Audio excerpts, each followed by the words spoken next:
A grocery cart is a simple object. 4 wheels, a handle, and one basic assignment. Move through the store while carrying groceries. This works because everyone has quietly agreed on one principle. The cart should generally point in the same direction as the aisle. Nobody is measuring angles. You can stop, turn, and inspect pasta sauce for as long as necessary. Then you turn the corner and see it. A grocery cart parked completely sideways across the aisle. The cart has not stopped in the aisle. It has been installed. Nothing about it has physically changed. Same cart, same groceries. But somebody has rotated it 90 degrees and somehow given it zoning authority. A cart pointed forward is transportation. A cart pointed sideways is infrastructure, and the cart is rarely working alone. Usually, the owner is standing a few feet away studying a shelf. More importantly, they are often standing on the opposite side of the aisle. Cart on the left, person on the right. Full coverage. Together, they have accidentally constructed a gate. They may be comparing cereal or reading a soup can like a contract. Meanwhile, the aisle has been temporarily removed from circulation. So, you approach. At first, you do not say anything because maybe there is enough room.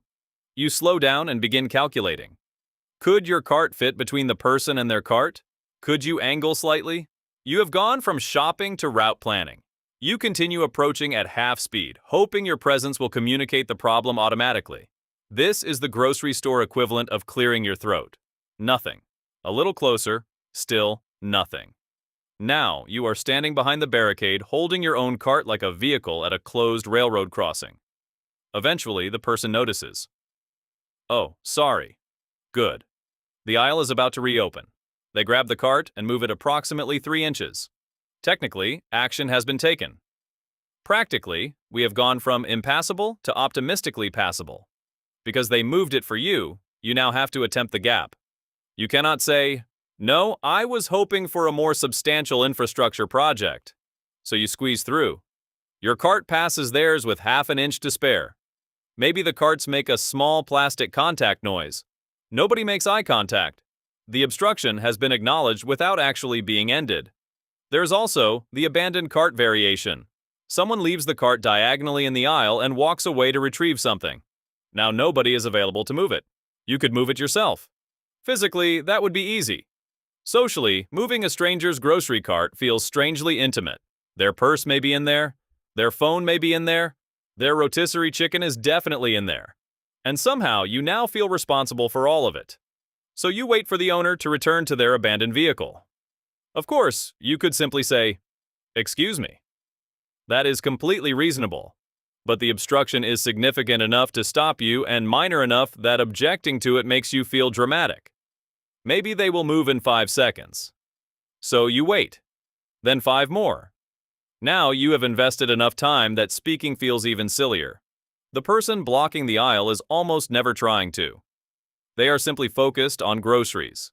So you have to decide whether retrieving canned tomatoes is worth initiating diplomacy. That is really the misdemeanor. It is not stopping. It is not taking time to choose something. It is expanding your temporary shopping zone until it occupies the entire shared passageway. You are not asking them to shop faster. You are asking them to occupy fewer dimensions while doing it. There are obvious exceptions. Sometimes the aisle is crowded. Sometimes an employee is stocking shelves. Sometimes another cart forces you into an awkward angle. Sometimes you are helping a child, reaching for something heavy, or stopping sideways for 2 seconds because that is simply the easiest way to grab something. Nobody is demanding perfect alignment. The misdemeanor is settling into the position. Cart sideways, shopper opposite, label reading underway. The aisle behind you has apparently ceased to exist. A reasonable grocery cart policy would be simple.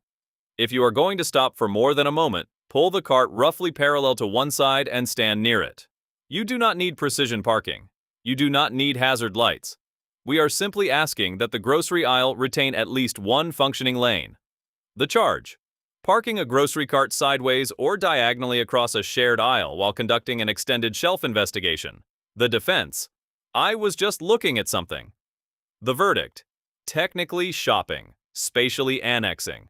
The cart is 2 feet wide. The aisle is several feet wide. There was enough room for everybody. Somehow, you used all of it. You did not need the whole aisle. You simply parked as though you had reserved it.